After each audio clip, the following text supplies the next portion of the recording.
Hello.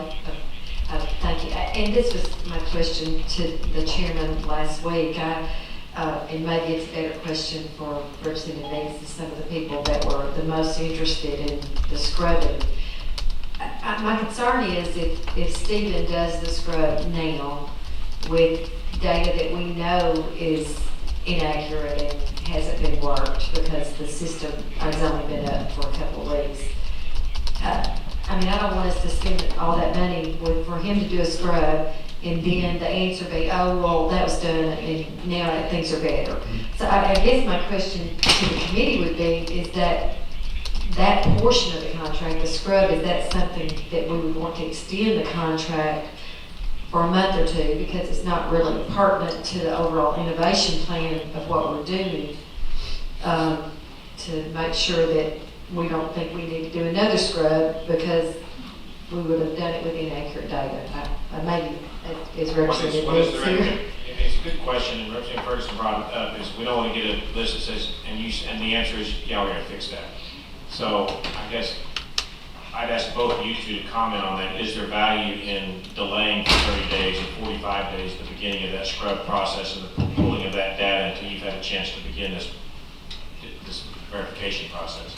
Yeah, I think it's a really good question. I think that the delay is one I want to talk to the team and figure out what it's going to do for in terms of our October 1 time period. Remember, they're going to take all the data, the beneficiaries, all of them, and they're going to put them into a database that's going to match, begin to look at these national databases that the director is not going to have access to anyways. He doesn't today.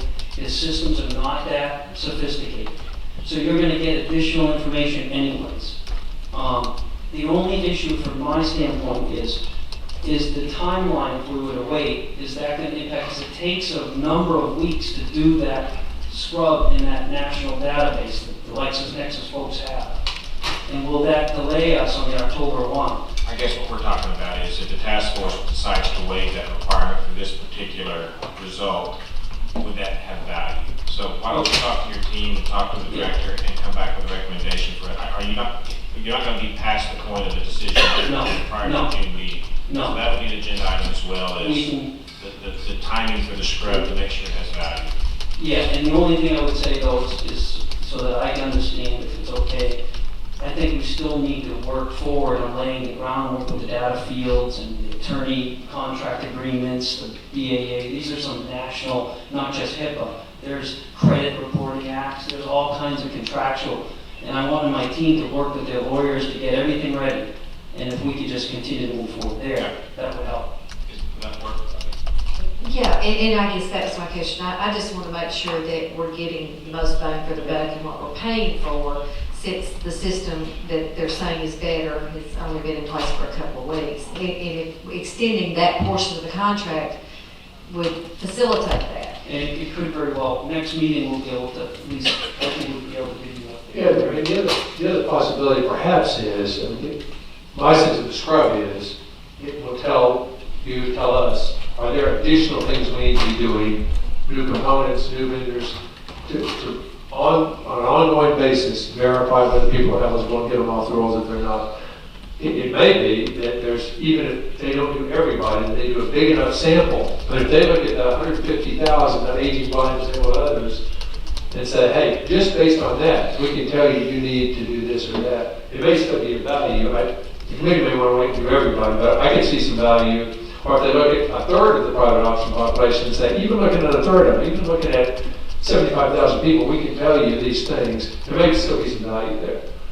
Again, I think our staff should talk. And I guess my other question for Mr. Stephen would be, am I correct in that this sort of scrubbing part of the RFP contract is completely sort of separate from everything else? I mean, what you're doing with scrub is really separate and doesn't affect the rest of the plan or innovation. Absolutely. They're not tied together necessarily. No, but the scrubbing, what's going to be really good is it's going to actually reinforce maybe what our thinking is in terms of giving you some solutions going forward. And the other thing is the contract. I'm really excited for all of you because I know this discussion is a tough discussion. I've been a commissioner. I've been sitting in committee hearings like this. The IT contracts are very difficult in states. but you gotta get a handle on them, and the director knows that.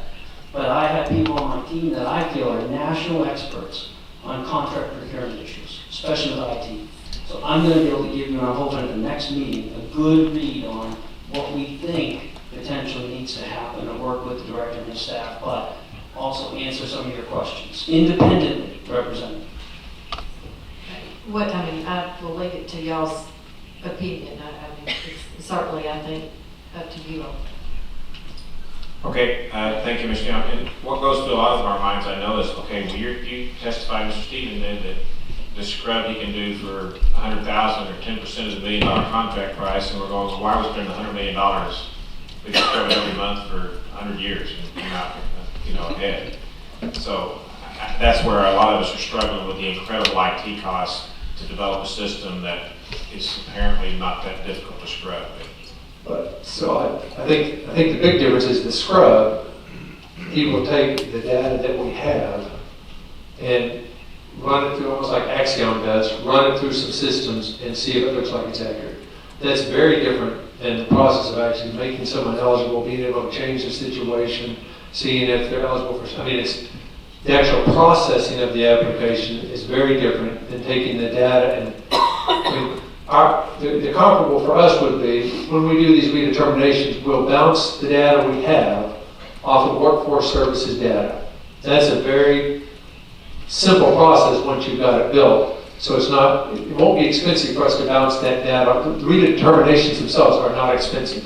Right. What's expensive is building the system that underlies it. Okay.